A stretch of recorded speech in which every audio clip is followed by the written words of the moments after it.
गरुड़ पुराण अध्याय 2 मरणासन्न व्यक्ति के लिए कल्याणकारी कर्म। सबसे पहले भूमि को गोबर से लोपना चाहिए, फिर जल की रेखा से मंडल बनाकर उस पर तिल और कुछ घास का मरणासन्न व्यक्ति को उस पर सुला देना चाहिए। उसके मुंह में पंचरत्न, स्वर्ण आदि डालने से सब पापों को जलाकर मुक्त कर देता है। भूत प्रेत आत्माएं और यम के दूत अपवित्र स्थान और जमीन के ऊपर रखी चारपाई से मत शरीर में प्रवेश करते हैं। उसके मुंह में गंगा जल डालना चाहिए अथवा तुलसी का पत्ता रखना चाहिए। कोई भी शोक न मनाता हुआ उसके पास प्रभु का नाम ले। जब तक प्राण है विष्णु का नाम ले। यमराज का अपने दूतों को आदेश है कि मेरे पास उन आत्माओं को लाओ जो हरि का नाम नहीं लेते। ओम हरि को जपने वाले मेरे पास नहीं आते। पापी मनुष्य जो नारायण को नहीं मानते, उनके कितने ही पुण्य कर्म उनके पापों को नहीं मिटा सकते। हे गरुड़, जाने या अनजाने में मनुष्य जो भी पाप करते हैं, उन पापों की शुद्धि के लिए उन्हें प्रायश्चित करना चाहिए। शास्त्रों में दशविधि स्नान, चंद्रता व्रत, गोदान आदि का उल्लेख किया गया है। यदि मनुष्य उनमें क्षमता के कारण सफल ना हो रहा हो तो कम से कम चौथाई प्रायश्चित अवश्य करना चाहिए। तत्पश्चात 10 महादान, गौ, भूमि, तिल, स्वर्ण, घी, वस्त्र, गुड़, रजत, लवण इनका दान करना चाहिए। यह पाप की शुद्धि के लिए पवित्रता में एक से एक बढ़कर है। यमद्वार पर पहुंचने के जो मार्ग बताए गए हैं वे अत्यंत दुर्गंधिक, मवाद, रक्त आदि से परिव्याप्त हैं। अतः उस मार्ग में स्थित वैतरणी नदी को पार करने के लिए वैतरणी गौ, जो गौ सर्वांग में काली हो और जिसके थन भी काले हो, का दान करना चाहिए। यह सब उत्तम प्रकृति वाले ब्राह्मण को देना चाहिए। पददान का महत्व। छत्र, जूता, वस्त्र, अंगूठी, कमंडलू, आसन, पत्र और भोजन पदार्थ, यह 8 प्रकार के पद दान हैं। तिल पात्र, धृत पात्र, शैया तथा और जो अपने को इष्ट हो देना चाहिए। हे पक्षीराज, इस पृथ्वी पर जिसने पाप का प्रायश्चित कर लिया है, सब प्रकार के दान भी दे चुका है। वैतरणी गौ तथा अष्टदान कर चुका है। जो तिल से पूर्ण पात्र, घी से भरा पात्र, शैया दान और विधिवत पद दान करता है, वह नरक रूपी गर्भ में नहीं आता, अर्थात उसका पुनर्जन्म नहीं होता। मनुष्य स्वयं जो दान करता है, परलोक में वह सब उसे प्राप्त होता है, वहाँ उसके आगे रखा हुआ मिलता है। छत्र दान करने से मार्ग में सुख प्रदान करने वाली छाया प्राप्त होती है। पादुका दान से वह मनुष्य घोड़े पर सवार होकर सुखपूर्वक मार्ग को पार करता है। जल से परिपूर्ण कमंडलू के दान से मनुष्य सुखपूर्वक परलोक गमन करता है। वस्त्र दान करना। आभूषण दान करने से यमदूत प्राणी को कष्ट नहीं देते। तिल यानी सफ़ेद, काले और भूरे तिलों के दान से मन, वाणी और शरीर से किया हुआ पाप नष्ट होते हैं। सभी साधनों से युक्त शैया दान से स्वर्गलोक में 60,000 वर्ष तक इंद्रलोक के भोग भोगता है। इसके अतिरिक्त गोदान देते समय नाम के उच्चारण करने से वैतरणी नदी में नहीं गिरता। दुखद और बीमारी के समय तिल, लोहा, सोहा, रुई का वस्त्र, नमक, 7 अनाज, भूमि का टुकड़ा देने से पाप कर्मों की शुद्धि होती है। लोहा दान करने से यम की नगरी में नहीं जाता। लोहे का दान हाथों को जमीन के साथ छूते हुए देनी चाहिए। यमराज के हाथों में कई प्रकार के लोहे के अस्त्र होते हैं। यह दान उन अस्त्रों के प्रभाव को कम करता है। सोने का दान यमराज की सभा में उपस्थित ब्रह्मा और दूसरे ऋषि मुनियों को प्रसन्न करता है, जो कि वरदान की संज्ञा रखता है। रुई के वस्त्र से यमदूत कष्ट नहीं देते। 7 अनाजों के दान से यम द्वारों पर तैनात कर्मचारी आनंदित होते हैं। भूमि के टुकड़े पर जिस पर फसल हो देने से इंद्रलोक की प्राप्ति होती है। पूरे होश में रहते हुए एक गौ का दान बीमार अवस्था में 100 और मरणासन्न के समय 1000 गोदान करने के बराबर है।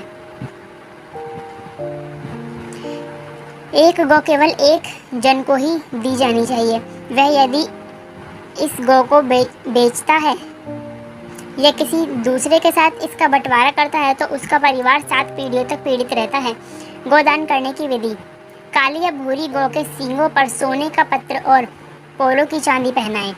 इसका दूध पीतल के बर्तन में निकालें। गौ के ऊपर काले कपड़े का कोशाक्टा डालें। दूध वाले बर्तन को ढककर रुई के ऊपर रखें। इसके पास यमराज की एक सोने की मूर्ति, एक लोहे का टुकड़ा, पीतल के बर्तन में घी, यह सब गौ के ऊपर रखें। गन्ने की पोरियों से रेशम की डोर से बंधा एक फट्टा बनाकर धरती में एक गड्ढा बनाकर पानी से भरे और फट्टा को इसमें रख दें। गौ की पूंछ पकड़कर पैर फट्टा पर रखकर ब्राह्मण को दान दक्षिणा नमस्कार करके मंत्र का उच्चारण करते हुए भगवान विष्णु से नम्र प्रार्थना करें कि हे प्रभु, आप सब प्राणियों के दाता, रक्षक और कल्याणकारी हैं। आपके चरणों में यह उपहार भेंट करता हुआ वैतरणी नदी को नमस्कार करता हूँ। हे गौ माता, आप देवी शक्ति के रूप में मेरे पापों का खंडन करें। फिर हाथ जोड़ते हुए यमराज को गौ की प्रतिमा में देखते हुए इन सबके गिर्द एक चक्कर लगाकर ब्राह्मणा को दान में दे दें। गोदान के लिए शुभ समय और स्थान। सभी नहाने वाले पवित्र स्थल, ब्राह्मणों के निवास स्थान, सूर्य चंद्र ग्रहण, नए चांद वाले दिन। थोड़ी संपत्ति, धन अपने हाथ से दान में दी हुई का प्रभाव सदा ही रहता है। धन संपत्ति, पत्नी, परिवार और विनाश होने वाले हैं, इसलिए पुण्य कर्मों को संचित करो। पुण्य दान छोटे बड़े से मेरे को कोई फर्क नहीं पड़ता। लालच के कारण जो पापी लोग बीमारियों में पुण्य दान नहीं करते हैं वह सदा दुखी ही रहते हैं। पुत्र, पौत्र, भाई, बंधु, मित्र जो मरणासन्न व्यक्ति के लिए दान पुण्य नहीं करते उन्हें ब्राह्मणों हत्या का पाप लगता है। इन बताए गए सभी प्रकार के दानों में प्राणी की श्रद्धा और अश्रद्धा से आई हुई दान की अधिकता और कमी के कारण उसके फल में श्रेष्ठता और अद्भुतता आती है। भूमि पर बने इस मंडल में ब्रह्मा, विष्णु, रुद्र, लक्ष्मी तथा अग्नि देवता विराजमान हो जाते हैं, अतः मंडल का निर्माण अवश्य करना चाहिए। मंडल विहीन भूमि पर प्राण त्याग करने पर उसे अन्य योनि नहीं प्राप्त होती, उसकी जीव आत्मा वायु के साथ भटकती रहती है। तिल मेरे पसीने से उत्पन्न हुए हैं, इसका प्रयोग करने से असुर दानव दैत्य भाग जाते हैं। एक ही तिल का दान स्वर्ण के 32 सेर तिल के बराबर है। कुछ मेरे शरीर के रोमों से उत्पन्न हुए हैं। कुछ के मूल में ब्रह्मा, मध्य में विष्णु तथा अग्रभाग में शिव को जानना चाहिए। इसलिए देवताओं की तृप्ति के लिए मुख्य रूप में कुश को और पितरों की तृप्ति के लिए तिल का महत्व है। हे पक्षी श्रेष्ठ, विष्णु एकादशी व्रत, गीता, तुलसी, ब्राह्मण और गौ, ये 6 दुर्गम आसार संसार में लोगों को मुक्ति प्रदान करने के साधन हैं। अंतिम सांसों में ओ गो, ओ गंगा, भगवत गीता के श्लोक अथवा हरि का नाम जपने से मंगलकारी होता है। मृत्यु काल में मरणासन्न के दोनों हाथों में कुश रखना चाहिए, इससे प्राणी विष्णु लोक को प्राप्त होता है। लावनारास पितरों को प्रिय होता है अथवा स्वर्ग प्रदान करता है। उसके समीप तुलसी का पेड़ शालग्राम की शिला यानी सभी पापों को नष्ट करती है, वह भी लाकर रखें। जिस घर में तुलसी स्थान बनाकर तुलसी की पूजा होती है वह एक पवित्र नहाने का स्थान माना जाता है और यम के दूत वहां नहीं आते।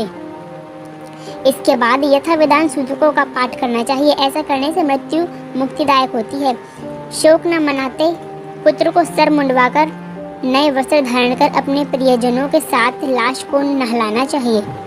इसके बाद मरे हुए व्यक्ति के शरीरगत विभिन्न स्थानों में मुख, नाक के छिद्र, नेत्र, कान, लिंग, ब्राह्मण पर सोने की शालाएं रखें। उसके शव को 2 वस्त्रों से आच्छादित करके कुमकुम और अक्षत से पूजन करना चाहिए। घर की बहुरानी और दूसरों को लाश की गिर्द चक्कर लगाकर उसे पूजन करना चाहिए और मरण स्थल का चावल की खीर यानी लाई अर्पित करनी चाहिए। ऐसा करने से धरती माता और दिव्य शक्तियाँ प्रसन्न होती हैं। पुष्पों की माला से विभूत करके उसे पुत्र बंधुओं के साथ द्वार से ले जाया जाए।